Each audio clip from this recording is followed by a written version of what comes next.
What's up, Africa? What's up, Nigeria? What's up, my fellow new trader? Welcome back to my YouTube channel once again.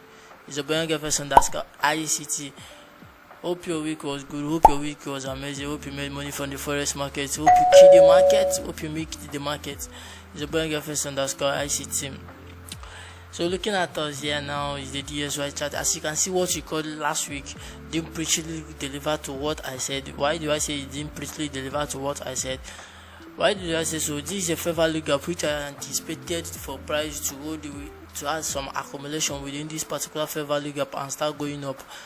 But during the week I didn't see this happening. What I saw was a closure below the fair value gap, and using the fair value gap as an inversion fair value gap, which I'm going to teach everybody on this YouTube channel how to use the inversion fair value gap.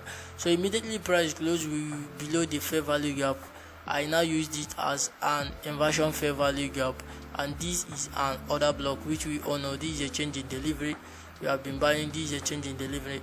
So this is another block. So once price got to that particular price point, we saw a full rejection of the candlestick and the full repulsion of the candlestick. We started going. We see how price respected the order block and the inversion fair value gap. So within the week, this is what I have for this new week which we are going to be entering. If you watch closely here, you will see that here is an inversion fair value gap, and these two lows, they are relatively equal. If you look at here, these are relatively equal lows. So I'll be looking for Monday to gravitate to this is a sell side liquidity. This is a previous week low. This is a sell side liquidity. So I'll be looking for Monday or within the week to drop to this particular inversion fair value gap. Dropping to this inversion fair value gap does not mean once we drop to this inversion fair value gap we start going up. Dropping here is a narrative. For us to go here is a narrative. We have that we have changed. We have an inversion fair value gap that held price within last week, and an order block confirming that we are likely to drop to this inversion fair value gap. So all our ideas and directional bias will be to this inversion fair value gap. The next thing we are likely to see is if we can see an expansion lower to get price to this particular price point, this initial consolidation. If you can see, the market buy model have been completed and we are in the market maker C model, which you can see right here. So this inversion fair value gap is what I'll be looking for price to gravitate to this inversion fair value gap. Look at here very closely. If you look at here very closely, if you zoom very closely, you can see the order block very well. You can see how we respected the order block. You can see that the price closed below this previous day, so we are likely to come to this particular sell side. If we can drop to this sell side liquidity, I don't see anything that will not make price not to drop to this inversion fair value gap. This is what I have for DSY. Let's check the EU. Let's check what the EU have for us to know what we are going to be doing within the week. Let's check what the EU have for us. Looking at us here now is the EU, is the Euro USD chart. You can see beautifully our price have been delivering. So when price go to this order block, this is another block, this is a change in delivery, this is another block. You can see it, this is another block. For me, some people some people will be using this as another block, but what my eyes will likely see very fast is this fair value gap, this imbalance, these two imbalance here, this particular imbalance. I will be seeing this as a PDR to repel price go up.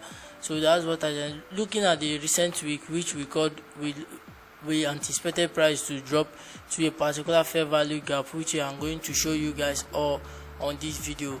Don't forget to subscribe to this channel for more updates. So within the week, what are we going to be looking at? You can see our price respected this particular order block. Our price respected this order block, and once we respected it, you can see how we started gravitating to the upside. This is, if you look at here very well, this is a swing point which have been formed within the week. So I'll be looking, since price closed on Friday above this Thursday candlestick, I'll be looking for price to get to this buy side liquidity.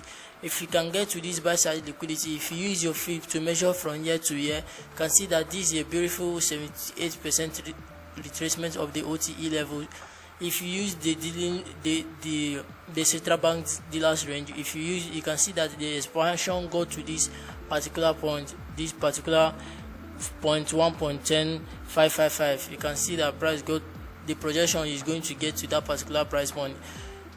If we can get to this buy side liquidity, if we can overcome this buy side liquidity, gun on my head, we are going to get to 1.7555 on Euro USD. This is what I have for you guys. Don't forget to subscribe to this channel, this great channel. Don't forget to subscribe to my YouTube channel. It's a _ICT. Let's check the 4-hour time frame to check what is going on the 4-hour time frame of the Euro USD chart.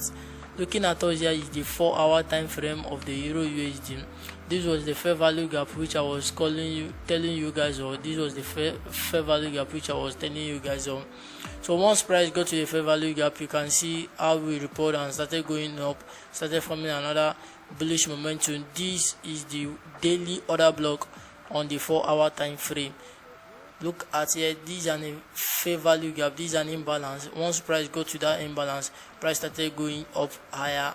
So I'll be looking for price to get to this particular price point. Once we can get to this particular price point on Monday and the Sunday open, I will be looking at here as a buy side liquidity, this particular point as a buy side liquidity for us to get to this point. If we can overcome this is very good for me to be looking at as a buy side liquidity. Worst thing that can happen if we open up and start going lower, I will now know that what I called is wrong, the bias I called is wrong. Don't forget to subscribe to this channel. It's a _ICT. Let's check what we did within the week, the trade we took within the week, how we managed the week. Let's get to the 15 minutes time frame. Let me show you the two trades I took on Tuesday and on Friday, how I made mistake on Friday and how I got a winning trade on Tuesday that made me $150 on my profile account and made me some money on my live account. Let me show you how.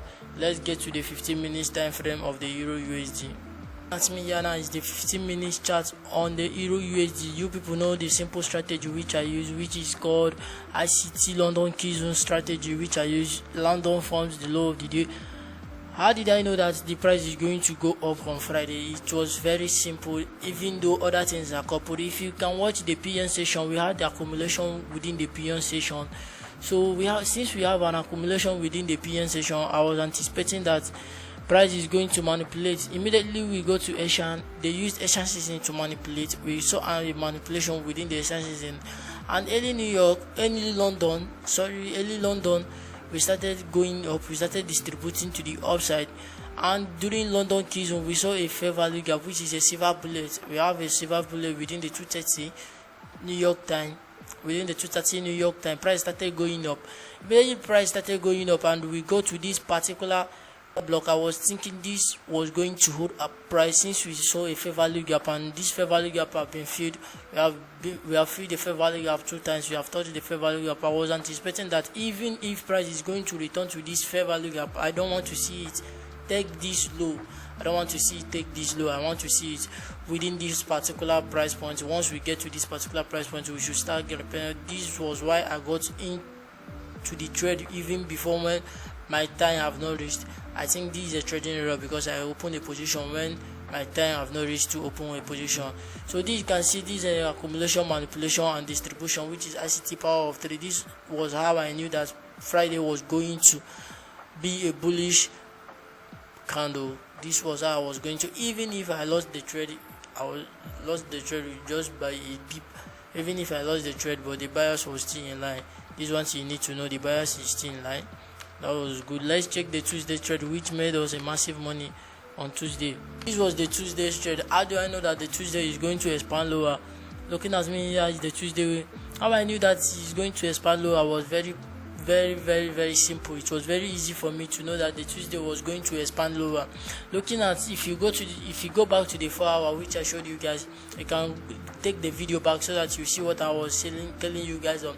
If you can check the 4-hour, you will be seeing a fair value gap on the 4-hour. That means after taking a buy side liquidity on Monday, we started going up again. You can see how Asian traded. Once we got to the we got to the London key zone. We have the London key zone. Once we got to the London key zone, we created a silver bullet within the 230. You can see the silver bullet within the 230. This made me to know that we are going to continue going lower to take the Asian low. And we also have an SMT divergence between the Euro USD GU and the GBP USD plus the DSY. We had an SMT divergence within those particular pairs and those particular currency pairs. So once we have the 230, I was waiting for 3:30 a.m. to confirm this particular move, whether we are going to continue going lower or we are going to continue. Once it was 3:30 a.m. New York time, I entered my position.